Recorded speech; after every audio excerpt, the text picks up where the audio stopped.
for today's video. Hapon na sa amin dito. Alas 6 na mga kapangit. So yun, dahil nga sobrang nakakapagod, kaya mag-jollikot kami ni Steven mga kapangit. Hindi na kami nagluto. Yan, dahil nga tamad si Steven magsaing. Mag-jollikot na lang kami mga kapangit. So yun, si Steven yung driver natin. Bakit gano'n yung bunga natin parang lumipad? So yan. Yan, dalawang araw tayo mga kapatid, hindi nakapag-upload ng vlog. So yun, dahil nga sobrang busy. Diba? Si Boboy! Alright! Welcome back!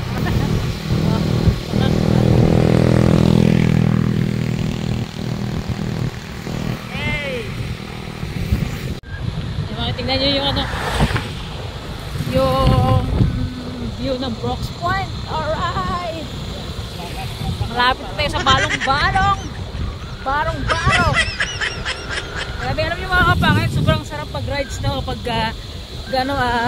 ganitong oras, napakasarap pag-rides. Tingnan nyo naman kung gano'ng kaganda yung sunset natin, di ba? Tingnan nyo naman kung gano'ng kaganda mga kapangit. Pag mga ganitong oras talagang the best mag-rides.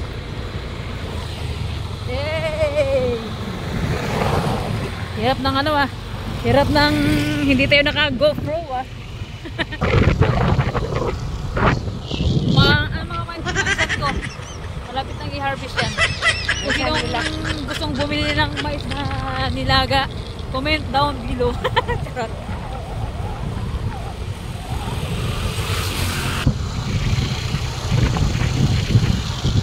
Tamang palamig kami ni Steven. Baka doon lang sa likod ng Jollibee. Parang ang haggard ko sa camera na to ganon.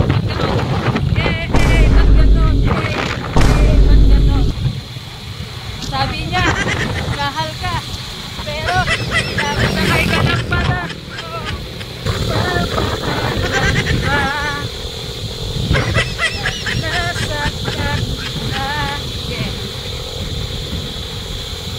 Narinig yung mga pagkakas ng gangis. Isipin yan pag narinig yung ng gangis. Alas 6 na dito mga kapangit. So, yun. Tamang rides lang muna tayo papuntang bayan. Dahil nga tayo ay magja-Jollibee likod. Hindi, charot mo lang mga kapangit. Pero Jollibee tayo muna. Sarap pag-rides. Lalo pag kasama natin yung baby loves na rin na pakak mga kapangit. The best mag-rides na ganitong oras. Siyempre, diba? Minahal ka, inaasa ka, deserve. Nakaraan kasi magja-Jollibee kami, ayaw niya, gusto namin ng Macau. Ngayon, ayaw pa rin namin ng Macau. Gusto pa rin namin ng, gusto pa rin namin ng Macau, ayaw namin ng Jollibee. Pero magja-Jollibee kami.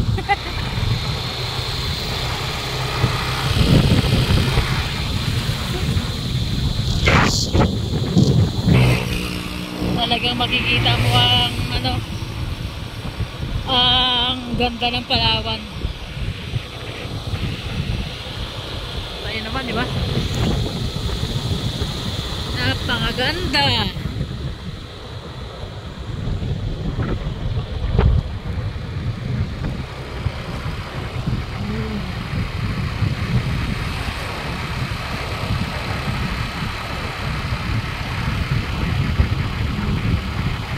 Bahay ko mga kapangit, di pa maayos-ayos. Ganda ng bahay ko.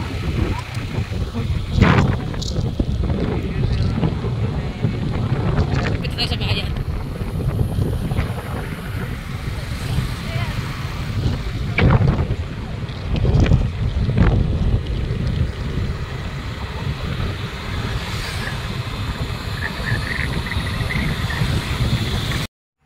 At so yun na nga mga kapangit, sa wakas. So yun, malapit na kami sa bayan mga kapangit ko. So yun, grabe, ang ganda ng sunset mga kapatid and ang ganda ng panahon talaga ngayon. And tignan nyo naman, napakaganda ng ating sunset mga kapatid. Pak! O, 'di ba? Kita nyo naman, ang ganda, bakit ganon? So, mga kapangit, so yan, konti na lang na malapit na kami sa bayan. Ay, naku, nabubulol na naman tayo. So, ang ganda ng view, ang ganda ng tanawin, mga kamit. Mga kapangit, the best talaga ang Palawan, mga kapangit ko. Kaya, naku, san pa kayo? Go na kayo sa Palawan, mga kapangit.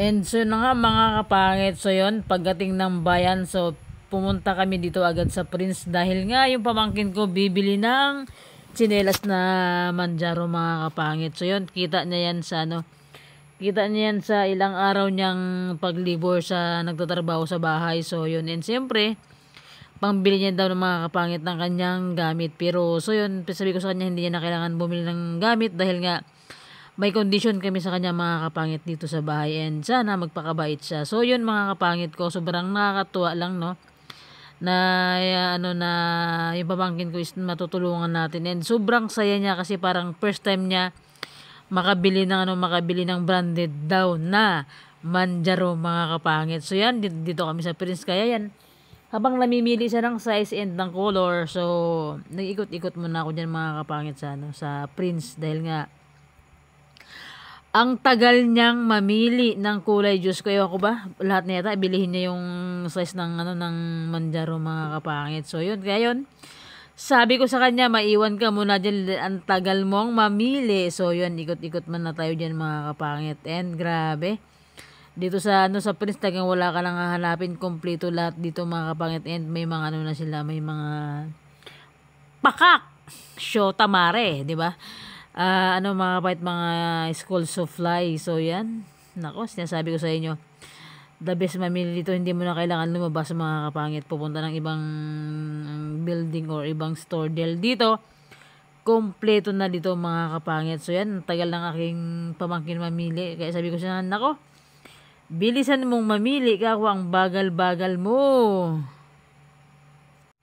And so yun, mga pat, ikot-ikot muna tayo. So yun, may mga misa sila, as in kompleto sila, yan, mga school supply nila, mga pangit. Nako, sa tagal ng pamangkin ko mamili ng size na sinilas niya, baka mahilo na ako dito. So yun, mga kapangit,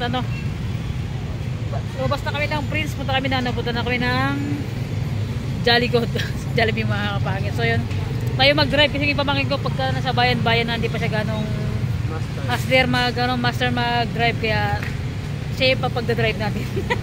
Mga pangit, pakak, diba? Prince ng Brooks Point, let's go. So yun, mga kapangit, sa Jollibee na kami. So yun, waiting yung pagkain namin, pakak. So yun, let's go. Hindi, charot na, mga pangit. Tayin natin yung pagkain natin. Medyo matagal-tagal pa. Steven.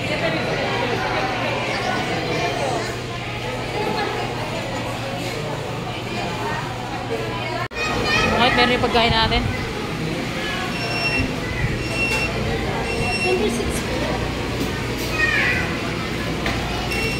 Easy for number 1, Messi 1, Caesar lang, Caesar spicy 1.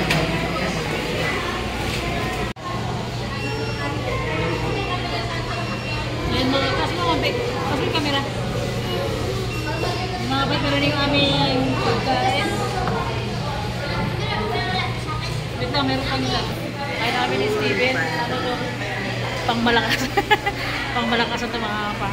So, yun nga lang, wala tayong pagpatungan ng cellphone. Paano kaya ito? Wala tayong pagpatungan, mga kapangit. Mga pangit, kaya na kami. Let's pray.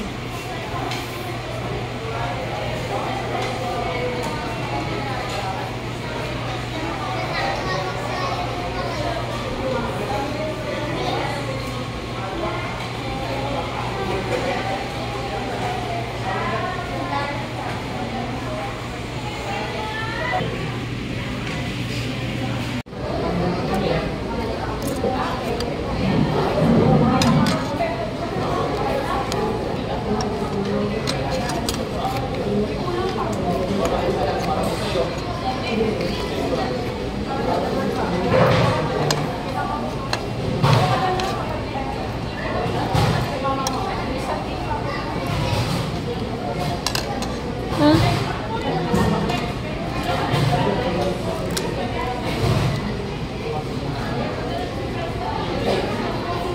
Sabi ko yan. Ano, gravy yung sasawa na.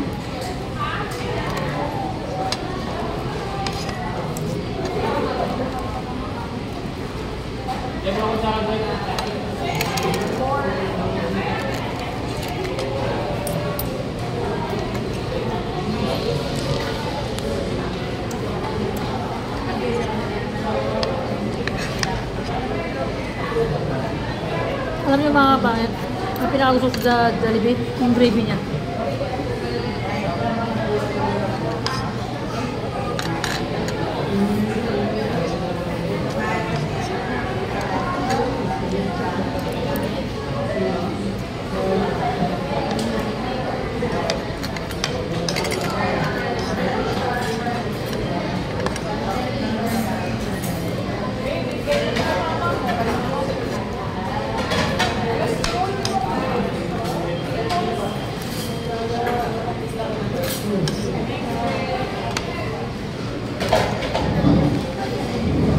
May bayad yung ano, panag hot spicy in order natin, may add na 5 pesos.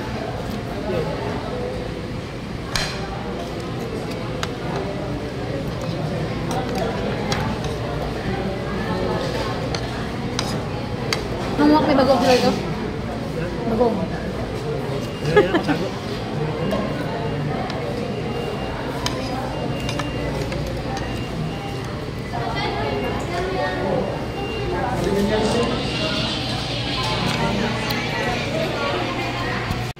Mga kapakit, nag-add kami ng 2 rice kasi gutom kami ni Steven. 2 rice agad kami.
Hahay.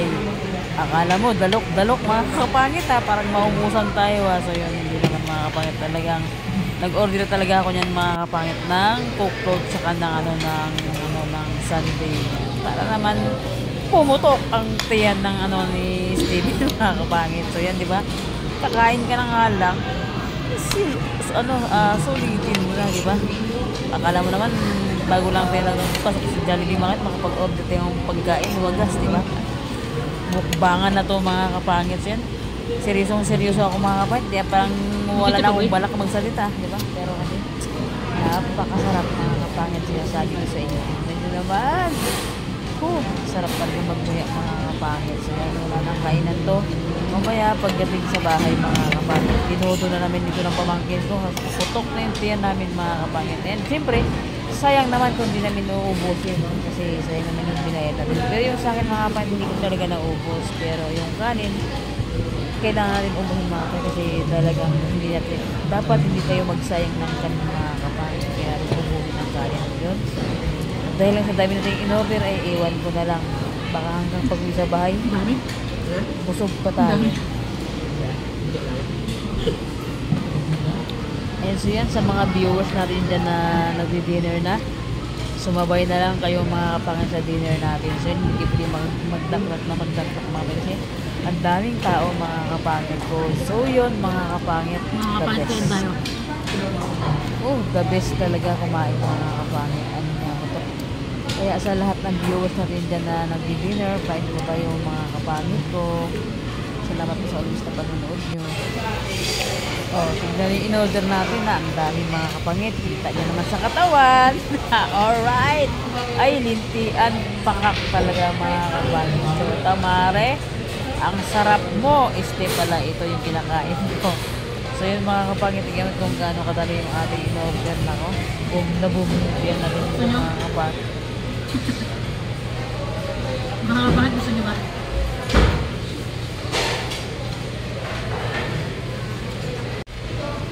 So, tamari, naimas, anyakid day. So, yun, nagising ako talaga mga kapangit. So, yan. Parang hindi pinakatikim ng ilang taon ng cook mga kapangit. Kaya lagi naman din, naggagalidi, di ba? Itong Sunday So, mga medyo kapit, tsaka cook. Ang pinagkaiba na ito may cook, ito wala. hawak kayo mga kapangit. Baka sumama kayo sa pagmamahal ko. Eh! So, tamari, ang sarap. Surrender ka pala eh. Surrender si Jo para mga kapangit to.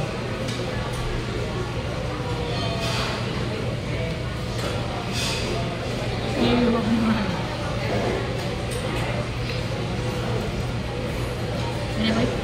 Sabi, busog na busog. Busog na busog mga kapangit. So, yun. Hindi ko na busog po. Tsaka yung ano, cook, di kaya. Hindi kaya mga kapangit. So, mga kapangit ko, And so yun mga kapangit, pauwi na kami. Sobrang salamat ngayong gabi na to, and nabusog kami ng pamangkin ko. So yun, nasa labas na kami ng Jollibee. Thank you so much po sa lahat ng walang sawang sumusuporta sa akin. So yun, 2 araw tayo hindi nakapag-upload ng vlog mga kapangit, as in busy talaga. Ang daming ginagawa sa bahay. So hindi na ako nag-video mga kapangit kung paano ilabas yung mga gamit sabay, as in ang dami namin ginawa ng pamangkin ko. So yun, kanina ang dami namin ginawa, nagtulong ako nagsalandra, nag-ano ng buhangin, kaya medyo nakakapagod itong araw na to. Kaya yun, sabi ng girlfriend ko, love, mag-ano na lang, mag-Jollibee na lang kayo, sabi niya, huwag ka nang magluto. Kaya yun, hi, salamat, sabi ko. Hindi tayo mapagod mga ito magluto, kaya nag-Jollikod na lang kami ni Steven. So yun mga kapangit, thank you for watching. Salamat po sa walang sawang suporta. Sa hindi nyo po pag-skip ng ads, maraming salamat po mga kapangit. Sobrang papasalamat ako sa inyo, sa always na nandyan kayo. And so yun mga, dito na nag-end yung vlog natin. So yun, kung bago pa sa akin YouTube channel, don't forget to subscribe mga kapangit. Bye bye, see you next vlog.